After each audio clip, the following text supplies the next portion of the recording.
சொல்ல மாட்டேன். வெயிட்மா, காலைல நீ டீ கொண்டு வந்து கொடுக்குற, நான் டீ குடிச்சிடலாம். ஆனால் அதுக்கு முன்னாடி இவங்களுக்கு தேவனுடைய வார்த்தை போய் சேரணும் இல்லையா?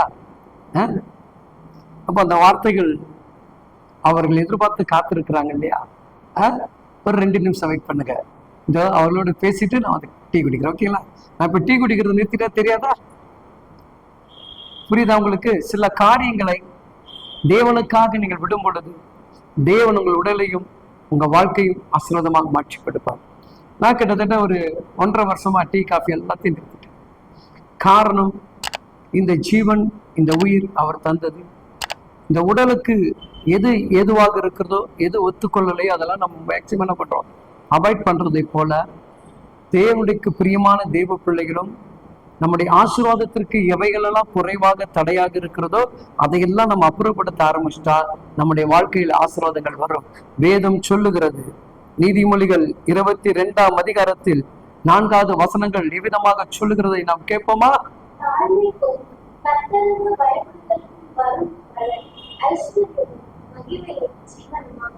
இதுங்க, தாழ்மைக்கும் கர்த்தருக்கு பயப்படுவதற்கும் வரக்கூடிய பலன் என்னவா? ஐஸ்வர்யம், மகிமையும், ஜீவன். கவனிச்சிங்களா? எனக்கு ஆசீர்வாதமே இல்லை பிரதர். எனக்கு யாருமே மதிக்க மாட்டேங்க பிரதர். 3வது என்ன நான் வாழ்றேன்னு தெரியல பிரதர்.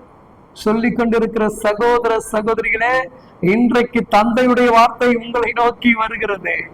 தாழ்மை உள்ளவர்களாக, கர்த்தருக்கு பயப்படுகிறவர்களாக நீங்கள் ஜீவிக்கும் போது செல்வத்தின் செழிப்பினால் உங்களை ஆசீர்வதிக்கிறார். அநேக ஜனங்களுக்கு உங்களை மகிமைப்படுத்துகிறார். உங்களுடைய ஜீவனுள்ள நாட்கள் எல்லாம் அவர் உங்களுக்கு பாதுகாப்பாக இருக்கிறார். தேவனுக்கு தாழ்மையோடு அவருக்கு பயந்து அவரை தொழுது கொண்டு பாருங்க. உங்க குடும்பத்துல எந்த நாளும் செல்வங்களும் சந்தோஷம் மகிழ்ச்சி குறையாத நிறைவாகவே ஆண்டவர் ஆசீர்வதிப்பார். ஆமென்.